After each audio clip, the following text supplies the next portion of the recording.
The quiet decision the council chambers cold welcomed the massive crystal dome of the Stellar Federation headquarters stretched endlessly above the main assembly hall.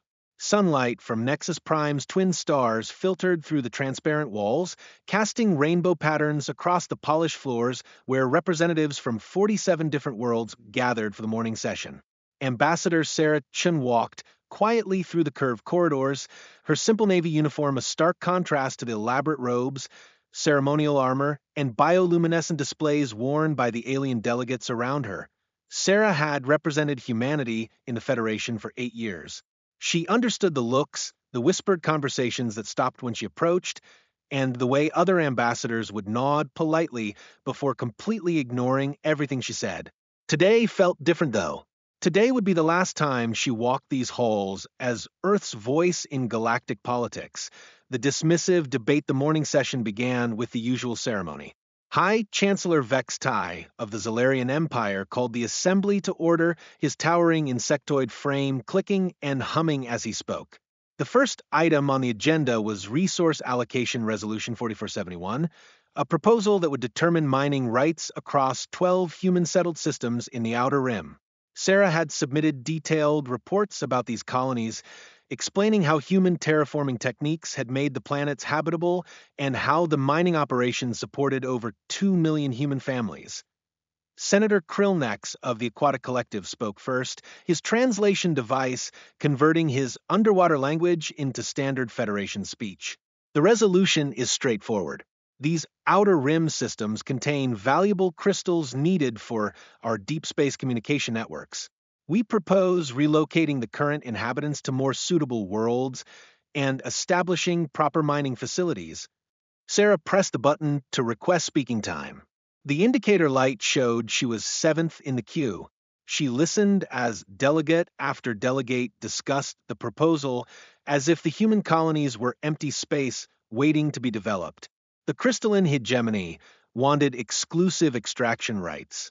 The machine consciousness proposed fully automated mining with no biological interference. The gaseous confederation suggested terraforming the planets for their kind of atmosphere. When Sarah's turn finally arrived, she stood and activated her podium's amplification system. Honorable delegates, I must point out that these 12 systems are home to established human communities. These colonists have spent 30 years transforming dead rocks into thriving worlds. They have families, businesses, and entire generations who know no other home. High Chancellor Vextai's compound eyes focused on her with what might have been mild irritation. Ambassador Chen, surely you understand that individual settlements must sometimes yield to greater galactic needs. Your people can be relocated with full compensation packages. With respect, Chancellor, these aren't just settlements. Humanity has developed unique terraforming techniques that work in harmony with local ecosystems. The mining operations we've established are sustainable and produce higher yields than traditional methods. Perhaps we could discuss joint ventures that benefit everyone. The chamber filled with the polite murmur that always followed human suggestions. Sarah recognized the sound. It meant the other delegates were acknowledging her words while already deciding to ignore them completely. The crushing vote Senator Mordak of the warrior clan spoke next, his scarred hide gleaming under the chamber lights. The human ambassador raises interesting points, but we cannot delay crucial resource extraction for sentimental attachments to particular worlds. Motion to vote. Seconded, came voices from multiple delegations. High Chancellor Vextai called for the vote. All in favor of Resolution 4471 as originally proposed? The chamber lit up with confirmation signals from 39 delegations. Opposed? 3 small delegations registered opposition. Abstaining. 5 delegates abstained. Sarah's heart sank as she realized humanity's voice hadn't even been counted. She pressed her communication button. Chancellor, the human delegation has not yet cast our vote. My apologies, Ambassador Chen. Please register your position. Humanity votes in opposition and requests further discussion. Noted. The resolution passes with overwhelming support. Implementation will begin within 60 standard days. Just like that, 2 million human lives had been rearranged without any real consideration of their wishes or needs. The delegates were already moving on to the next agenda item, something about trade route security. Sarah remained standing, a growing certainty settling in her mind. "The moment of truth, Chancellor," Sarah said, her voice cutting through the chamber's chatter. "I request permission to address the full assembly." The clicking and humming that served as Vextai's sigh echoed through his translation system. "Ambassador Chen, we have a full agenda today. Perhaps you could schedule time during the afternoon session? This will only take a moment, and it affects the entire Federation." The chamber fell quiet. Sarah could feel hundreds of eyes, sensors, and other sensory organs focusing on her. She had never made such a dramatic request before. Her 8 years of service had been marked by quiet competence and professional courtesy. "Very well. You have the floor." Sarah took a breath and spoke in the clear, measured tone she had perfected during her diplomatic training. "Thank you, Chancellor. As of today, humanity formally withdraws from the Stellar Federation. We will honor all existing treaties during a 90-day transition period, after which all human worlds, colonies, and assets will be removed from Federation territory." The silence that followed was absolute. Sarah could hear the subtle hum of the chamber's environmental systems and the distant murmur of traffic outside the building. Then the questions began. The shocked response Senator Krillnex's aquatic tank bubbled furiously as he spoke. "Ambassador Chun, surely you cannot make such a momentous decision without consulting your government?" Sarah reached into her diplomatic case and withdrew a crystalline data chip. "I have here the signed authorization from Earth's Planetary Council, the Colonial Assembly, and the Unified Fleet Command." The vote was unanimous across all human territories. She placed the chip on the central podium where it projected a holographic display of official documents covered in seals and signatures. High Chancellor Vextai's mandibles clicked rapidly, a sign of confusion among his species. "But why? What has prompted this sudden decision? Have we offended humanity in some way?" "Not at all, Chancellor. This decision comes from careful consideration of humanity's future interests. We appreciate the opportunities the Federation has provided, but we have decided to pursue other directions." Senator Mordak leaned forward, his warrior's instincts sensing something important. "What other directions?" "Humanity has no major allies outside the Federation. Your technology level requires Federation support. Your military forces are insufficient for independent protection." Sarah smiled the diplomatic smile she had practiced countless times. "Perhaps we do. Perhaps we don't. Time will tell. What matters is that this decision has been made democratically by the human people." The professional exit, the transition documents include detailed inventories of all Federation property in human space, Sarah continued. "We will return everything in perfect condition. All financial obligations will be settled before departure. Human citizens currently employed by Federation agencies will complete their contracts or arrange proper handovers." She paused, looking around the chamber one last time. "Humanity wishes the Federation success in all future endeavors. May your trade routes prosper, your borders remain secure, and your citizens live in peace." With that, Sarah Chun collected her materials and walked toward the chamber's exit. Behind her, the assembly erupted into heated discussion. Some delegates were demanding explanations. Others were calculating how quickly they could claim human territories for themselves. A few were asking practical questions about ongoing joint projects. Sarah didn't look back. In the corridor outside, she activated her secure communicator and sent a single message to Fleet Headquarters. "Package delivered. Begin Phase 2. The hidden preparations what the Federation delegates didn't know was that humanity had been planning this moment for 3 years. The decision hadn't been sudden or emotional. It had been carefully calculated after extensive analysis of human contributions to galactic civilization versus the respect and representation humanity received in return. The results had been stark. Humans maintained critical systems across Federation space, mediated conflicts between incompatible species, and provided innovative solutions to problems that had stumped alien scientists for centuries. In return, they received token representation and were consistently outvoted on matters affecting their own people. More importantly, humanity had made contact with civilizations beyond the Federation's borders. Advanced races that valued cooperation over domination, innovation over tradition, and mutual respect over hierarchical status. These new allies had offered humanity something the Federation never would: true partnership. The fleet's movement as Sarah exited the Federation headquarters for the last time, massive cargo ships were already moving through human space. The evacuation had begun the moment she finished speaking. Entire colonies were packing up equipment, downloading databases, and preparing for journeys to worlds that the Federation had never dreamed existed. The operation moved with the quiet efficiency that had become humanity's signature.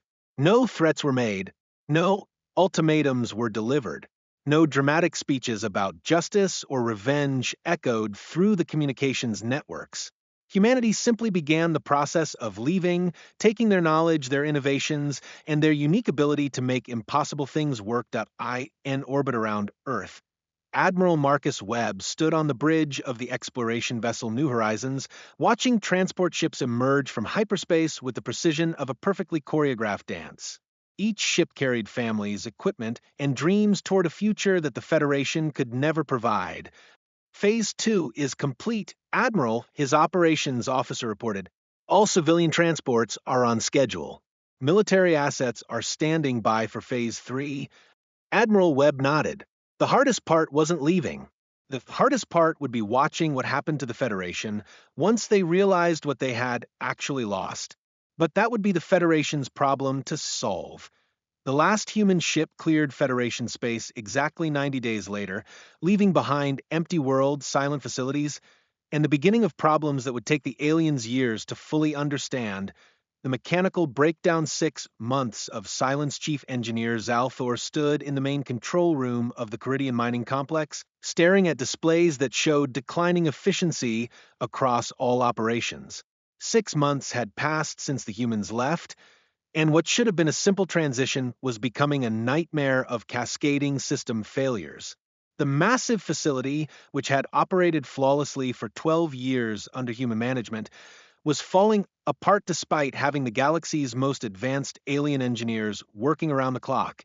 The Caridian complex was the Federation's crown jewel of resource extraction, pulling rare quantum crystals from the planet's core using fusion reactors that the humans had designed and maintained. The operation supplied materials for faster-than-light communication across 47 worlds, making it absolutely critical to Federation infrastructure. When the humans departed, Federation leadership had been confident that their own engineers could handle such basic technology. They had been catastrophically wrong. The fusion reactor crisis report, Zalthor demanded, his 4 arms manipulating multiple control interfaces simultaneously. As a Zalarian, he possessed one of the most advanced technical minds in the galaxy, with centuries of experience in energy systems and quantum mechanics. His assistant, a crystalline being named Quelnix, projected holographic data into the air between them. Reactor efficiency is down to 67%, sir. Core temperature fluctuations are increasing daily. The quantum resonance chambers are producing harmonic distortions that shouldn't be possible according to our theoretical models. Zalthor's mandibles clicked in frustration. The human-designed fusion reactors were supposedly simple devices that converted matter directly into usable energy. The technical manuals left behind by the human engineering team were comprehensive and detailed. Every procedure was documented, every safety protocol was clearly explained, and every maintenance schedule was precisely outlined. Yet somehow, following these instructions exactly produced results that made no sense.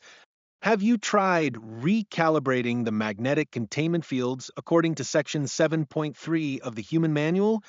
Zalthor asked. Yes, sir. 3 times. Each recalibration improves efficiency for approximately 6 hours, then the system drifts back to suboptimal performance. The humans never documented this drift pattern, but their maintenance logs show they were making constant micro adjustments that they never bothered to explain. This was the pattern everywhere. The human documentation covered normal operations perfectly, but it assumed a level of intuitive understanding that apparently only humans possessed. They had been making hundreds of small decisions every day, adjustments so minor that they didn't consider them worth recording, yet absolutely essential for optimal performance. The Transportation Network Collapse Director Yixera of the Federation Transport Authority was facing her own crisis in the orbital command center above Nexus Prime. The vast network of shipping lanes that connected Federation worlds was experiencing delays that cascaded through the entire galactic economy. Cargo shipments that once moved with clockwork precision were now arriving days or weeks behind schedule. "Show me the Andorian route efficiency reports," she commanded her staff, her gaseous form swirling with colors that indicated deep concern among her species. The holographic display materialized, showing shipping lanes between the core worlds and the agricultural systems that fed them. Red warning indicators marked dozens of bottlenecks, delayed convoys, and routing errors that were causing massive supply shortages. "The problem isn't our ships or our crews," explained Traffic Coordinator Nexval, his scaled hide showing stress patterns. "The issue is route optimization." The humans somehow calculated shipping paths that took into account gravitational variations, solar storm patterns, asteroid movements, and even seasonal changes in planetary positions. Yixera studied the data with growing alarm. "Our computers can perform those same calculations." "Yes, Director, but our computers optimize for single variables. The humans optimized for combinations of factors that our systems consider unrelated." They would route cargo ships through seemingly inefficient paths that somehow resulted in faster delivery times and lower fuel consumption. The Federation's most advanced logistics computers had analyzed human shipping records for months, trying to understand the patterns. The analysis consistently showed that human routing decisions appeared random and inefficient according to standard mathematical models, yet they achieved results that no alien system could match. The communication array, mystery on the communication hub world of Voxtar, Station Commander Krillax, was watching the galaxy's information network slowly deteriorate. The massive array of quantum transmitters that enabled instant communication across Federation space was experiencing interference patterns that made no sense according to established physics. "The signal degradation is accelerating," reported his chief technician, a multi-limbed engineer named Hexera. "Cross-system communications are experiencing up to 40% data loss. Emergency channels are still functional, but commercial and civilian networks are becoming unreliable." Krillax examined the technical readouts with his species' natural ability to process multiple information streams simultaneously. The quantum transmitters themselves were working perfectly. The relay stations were operating within normal parameters. All diagnostic systems showed green indicators across the board, yet messages were arriving corrupted, delayed, or not at all. "Have you reviewed the human maintenance procedures?" he asked. "Extensively, sir. The humans maintained these arrays for 20 years without a single major failure. Their documentation shows routine cleaning cycles, periodic component replacement, and standard calibration procedures. Nothing that should require special expertise." Hexera manipulated her workstation to display a timeline of recent maintenance activities. "However, we've discovered something interesting in their personal logs. The human technicians frequently made what they called vibe adjustments to the quantum resonance patterns. These adjustments weren't documented in official procedures because they claimed the optimal settings varied based on feel rather than measurement.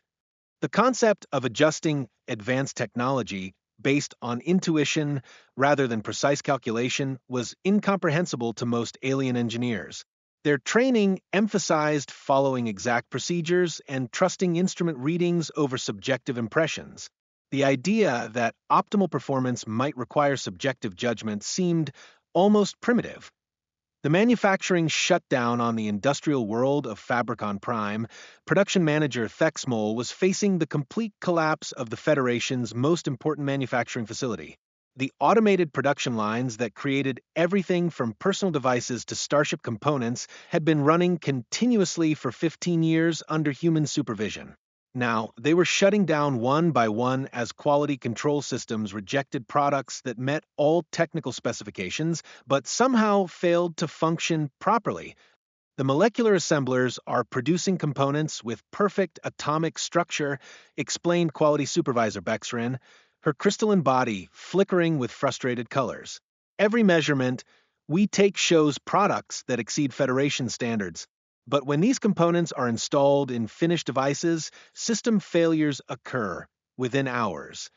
Thexmol reviewed the production data with his species' legendary attention to detail. The mollusk collective prided themselves on precision manufacturing that achieved tolerances measured in individual atoms. Their quality control systems could detect flaws invisible to most other species, yet products that passed every conceivable test were failing in real-world applications. What did the humans do differently? He asked. According to their records, they performed what they called stress testing on every batch of components. This involved subjecting finished products to conditions that exceeded normal operational parameters. Components that survived this testing were approved for distribution. Components that failed were recycled back into raw materials. Bexrin projected examples of human stress testing procedures. The tests themselves seem arbitrary. They would expose components to temperature fluctuations, electromagnetic fields, and physical stresses that have no relationship to their intended use. When we asked the human supervisor why these tests were necessary, she said they helped identify products that would fail in the real world despite meeting laboratory standards. The concept was baffling to alien engineers who designed products to operate within specific parameters. The human approach of testing for unpredictable real-world conditions seemed wasteful and unscientific, yet it had produced components with reliability rates that Federation engineers had never achieved. The growing realization as reports flooded in from across Federation space, a disturbing pattern was emerging. Human contributions hadn't been simple labor that could be easily replaced.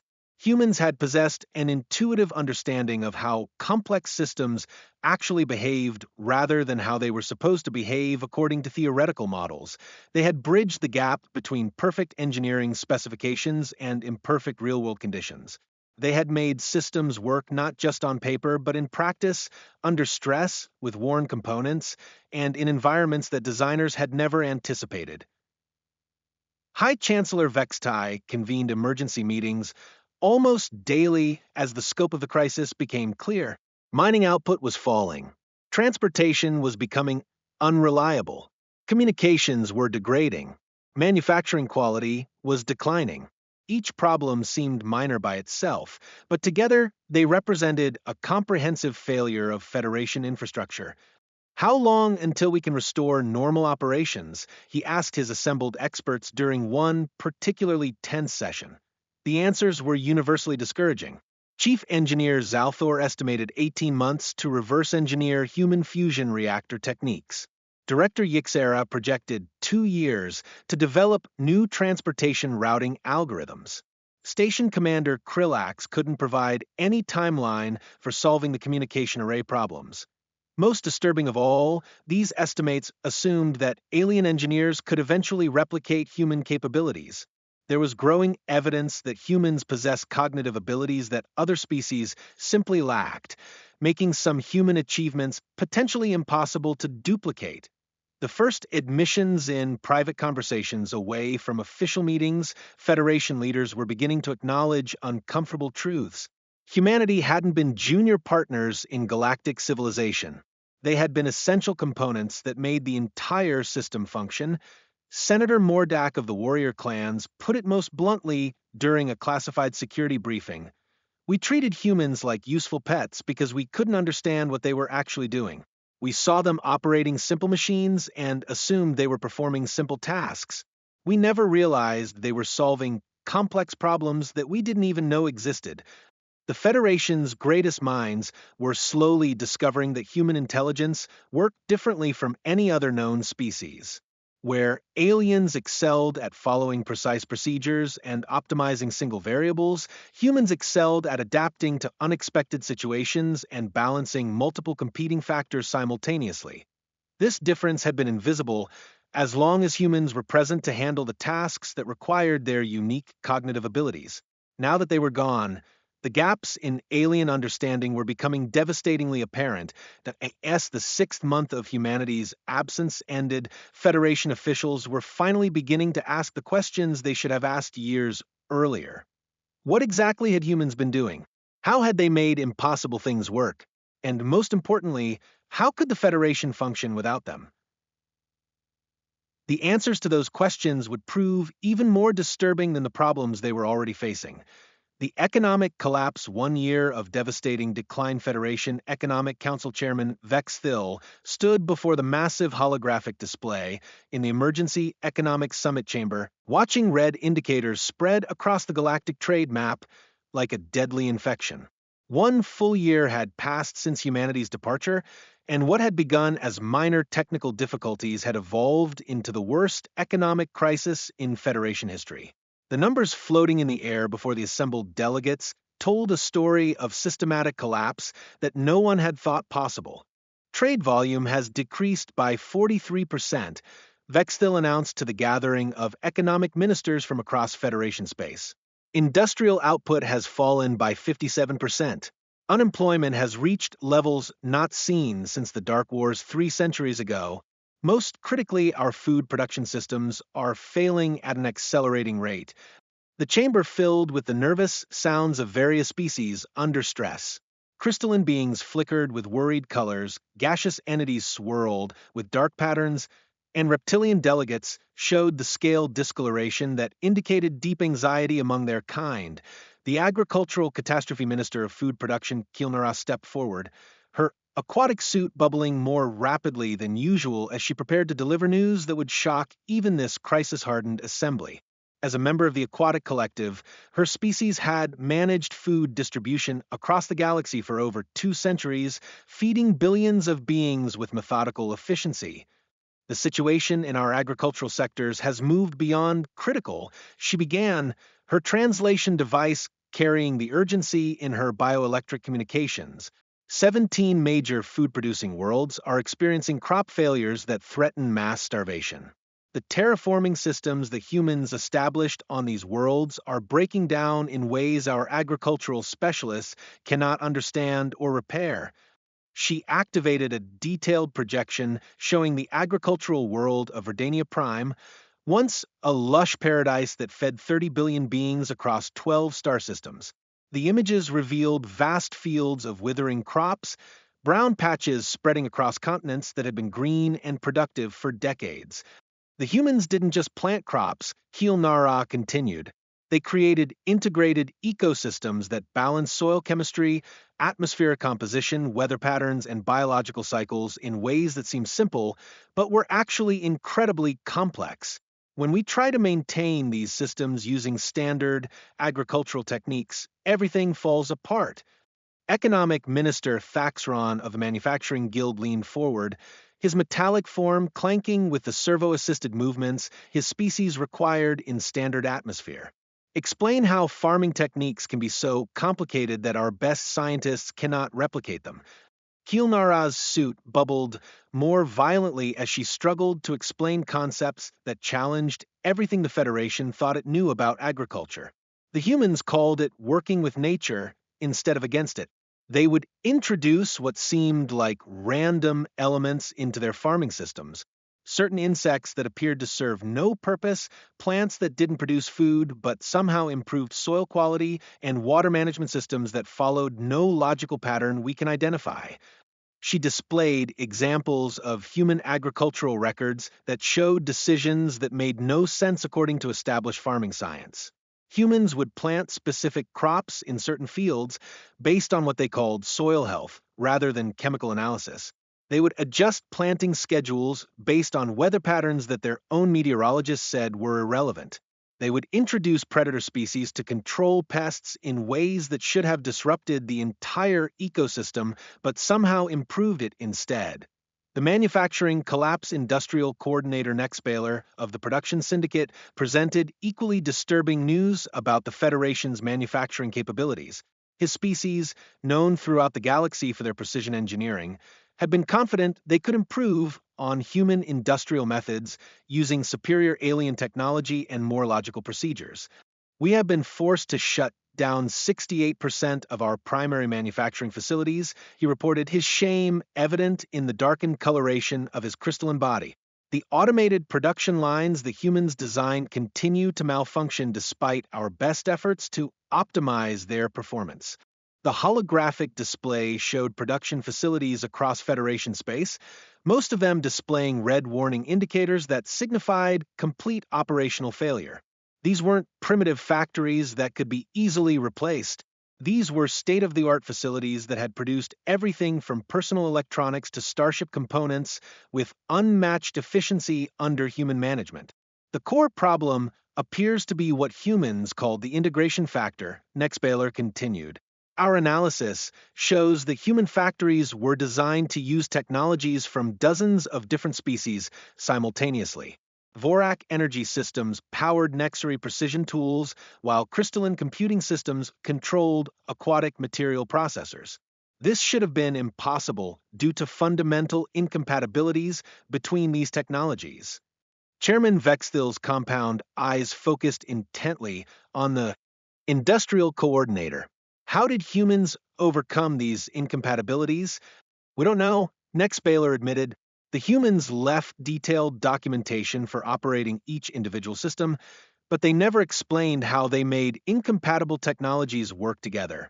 When we operate each system separately, they function perfectly. When we try to integrate them the way humans did, cascading failures occur within hours. The revelation was shocking.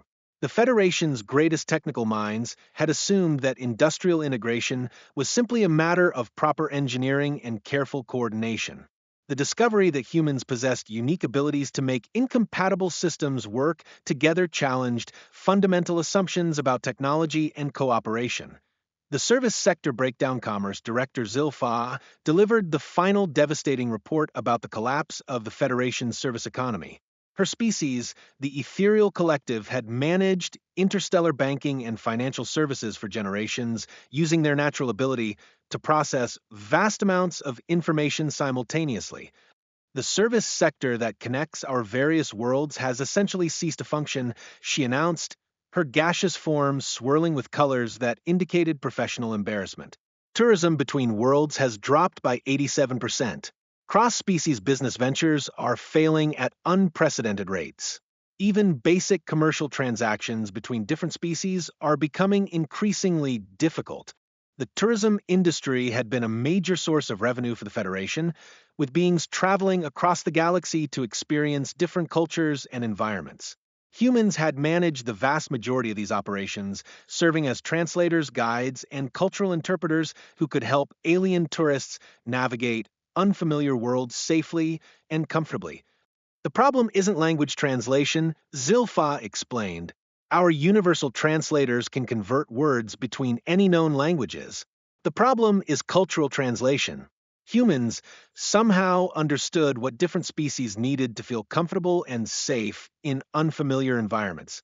They could anticipate problems before they occurred and solve conflicts between species that had completely different ways of thinking. She displayed examples that illustrated the complexity of cross-species interaction. A simple business meeting between crystalline beings and gaseous entities required different lighting, atmospheric conditions, communication protocols, and even concepts of time that were fundamentally incompatible.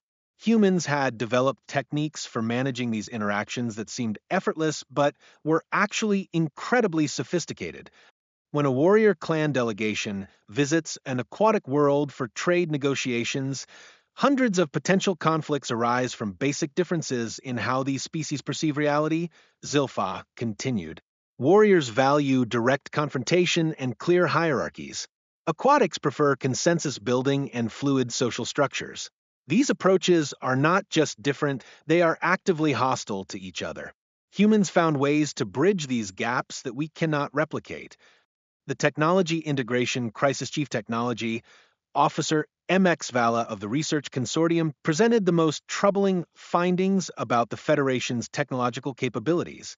His investigation into human contributions had revealed a pattern that challenged everything the galaxy thought it knew about technological advancement. We have discovered that humans were not simply using our technologies, he announced. They were improving them in ways that we never realized were possible. Every piece of equipment that humans operated showed performance improvements of 15 to 30% over baseline specifications. The assembled delegates stirred uncomfortably as MX Vala displayed comparative data showing the same machines operating under human management versus alien management. The differences were consistent and dramatic across every type of technology. A crystalline computer system that should process 1 million calculations per second would somehow process 1.3 million calculations when operated by humans.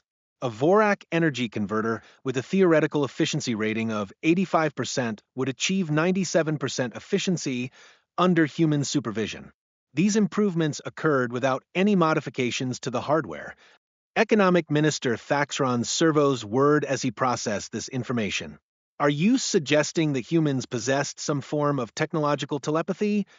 Not telepathy, MX Vala replied. Intuition.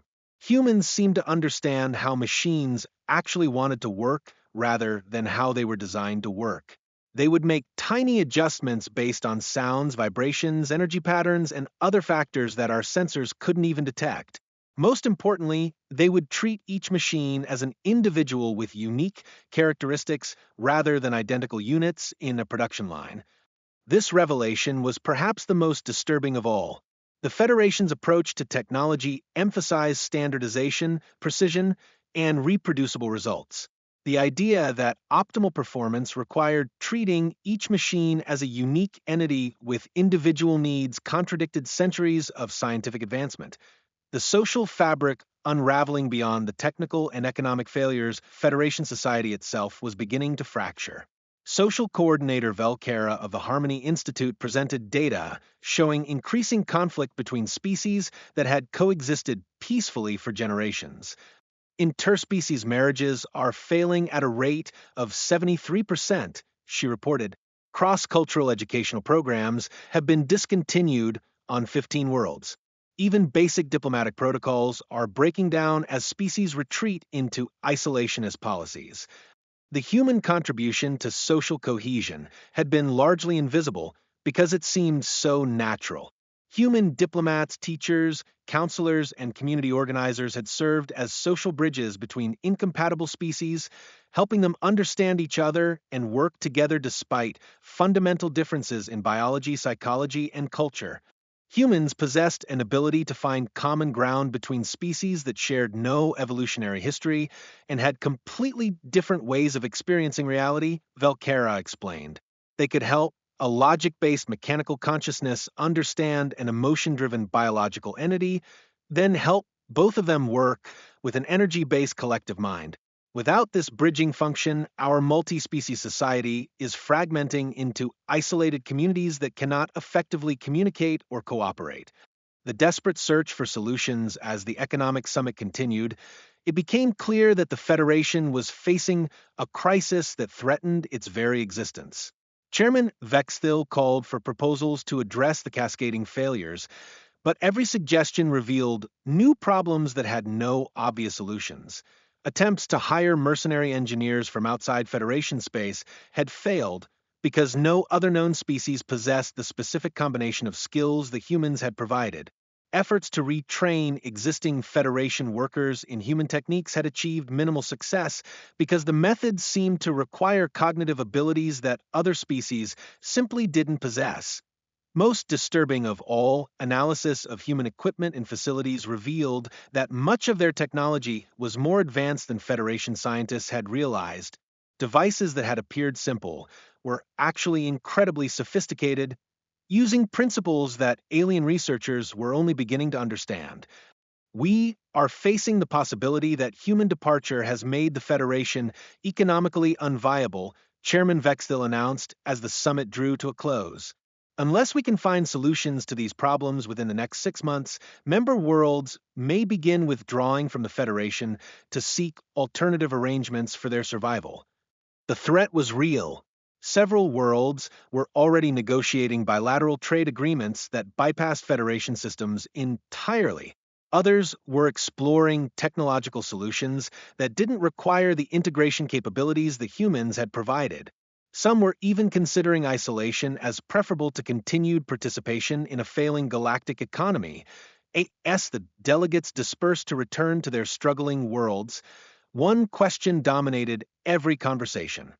How had the Federation become so dependent on humanity without anyone realizing it? The answer to that question would determine whether galactic civilization could survive or whether the Federation would join the long list of failed political experiments scattered across the galaxy's history.